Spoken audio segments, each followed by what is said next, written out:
Hey folks, welcome back to the channel. And Islander, take this with a grain of salt, but we're going to do speculation station and run with the rumor.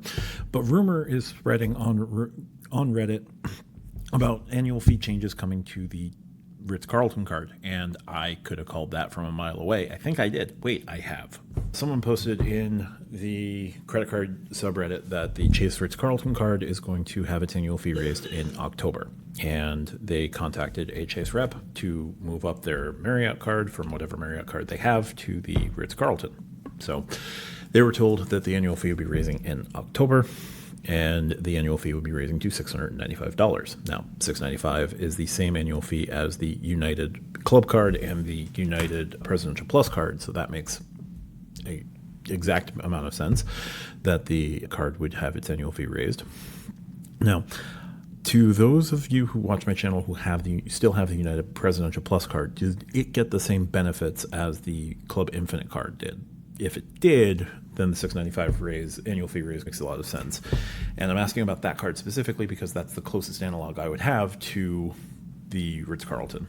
The Ritz-Carlton currently $450 annual fee, unlimited authorized users, and you can bring unlimited guests into the Priority Pass lounges and the Chase Sapphire lounges.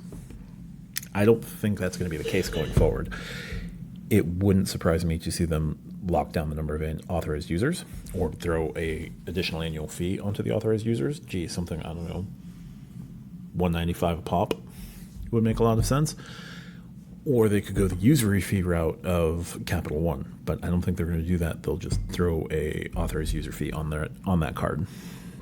Club Infinite, I think, has one. The Sapphire Reserve now definitely has one, so we'll see. But it stands to reason that the Chase Ritz-Carlton card is going to have its annual fee raised to $695. It just makes 100% sense. So this person said that they got it from a Chase rep. Now, Chase representatives may or may not know exactly what's happening, may or may not have the best information at all times, but certainly makes sense that it would go to $695. So let's game out the rest of the card. I think an authorized user, they'll pop an authorized user fee on it or limit the number of free authorized users that you get on the card from unlimited to 2, maybe 4 if you're lucky. But the guests are also going to get chopped from unlimited to no more than 2 per person. So we'll have to see. The rest, I think the airline incidental becoming just a straight travel credit would make a lot of sense. And then I don't know where you're going to get the rest of the annual fee back, because the card, yes, the card gives you an $85K annual free night, and that can get topped up to $100K. I could see that. They're not going to put a second one on there. So $85K free night, authorized user fee, $300 straight travel credit. Now, are you going to get Marriott specific credits? I don't know. Does it go from gold to platinum to reflect the brilliant, which would be a bare minimum if it's going to go from $450 to $695? But I don't know if Chase is allowed to raise the benefit of status on that card up to platinum. So we'll have to see. Going through the rest of things, that you could see Dash Pass and Instacart added to the card as well. That makes a certain amount of sense. So DoorDash credit, $300 a year, hopefully not the same setup as the Sapphire Reserve. Then the Instacart credit would probably be a complimentary Instacart Plus and then a $20 a month credit. So $240 there, $99 annual fee for Instacart Plus. So say $340 credit there if utilized completely. $420 credit with Dash Pass. And then you don't really have to touch anything else. You can just go, hey, positive value if you use everything, and do the full coupon book and cause an exodus away from the Ritz-Carlton card that would inevitably show, because once you put an authorized user annual fee on there, everybody's out. Everybody's out. So, yeah, there's that. I don't know what other benefits they could really throw on the card. It's not a particularly strong earning card. They could change the multipliers, but then you're still earning Marriott points, and Marriott points aren't. Marriott points' best use cases are to top up the free night certificates.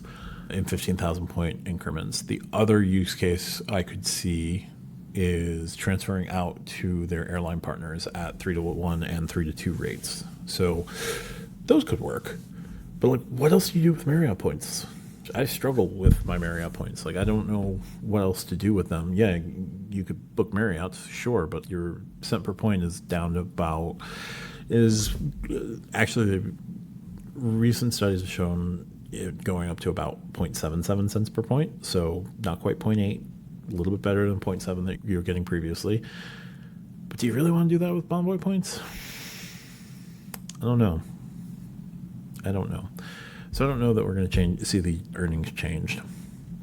Maybe you'll get a rental car status. I doubt it. Beyond the Visa Infinite benefits that you get. So that's like National Executive and Avis Preferred Plus.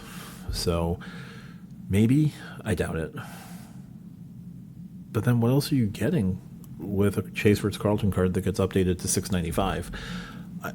I fail to see anything beyond the current free night certificate, unless, and this could be something. Let's pull on this string a little bit, but what if Marriott lifted the caps? What if Marriott went uncapped free night and you could use your free nights anywhere and take on Hilton's free night certificate? That could be cool. It's not going to happen. Not in any way, shape, or form. Like, they have their system down. 35K gets pushed up to 50K, 85K gets pushed up to 100K, and you only get one of those suckers at a time. So, unless you have multiple cards, obviously. But yeah, I don't think they're going to move too much else around on the card. I don't see platinum status being added to the card. I don't see free authorized users unless they cap that number to a very small number.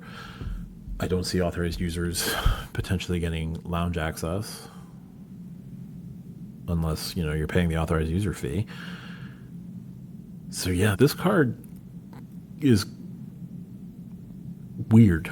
It has always struck out at a sore thumb because prior to this potential authorized annual fee increase, the core value of the card was to get the $300 travel credit, which became gamed out to effectively a traditional travel credit, right? It's not the same as the Sapphire Reserve travel credit, but like calling in, you could get everything covered. So there was that, there's the lounge access, and there was the free night certificate. After an annual fee raise, there's the free night certificate and probably straight $300 travel credit. And I think the authorized user stuff is going away. So what's the play after that? That I don't know. So I'm going to go with my predictions right now would say in October, you're going to see the Ritz-Carlton card go from $450 to $695. You're going to see authorized users go from unlimited $0 annual fee authorized users to authorized users will now cost a $195 a pop, just like the authorized user fee on the United Club card and the United. I don't know if the Presidential Plus also got the same authorized user fee.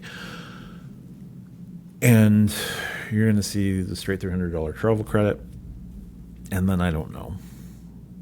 Best case scenarios, you're going to get DoorDash, you're going to get Lyft, you're going to get a Lyft credit, you're going to get DoorDash, and you're going to get Instacart. And then, who knows, right?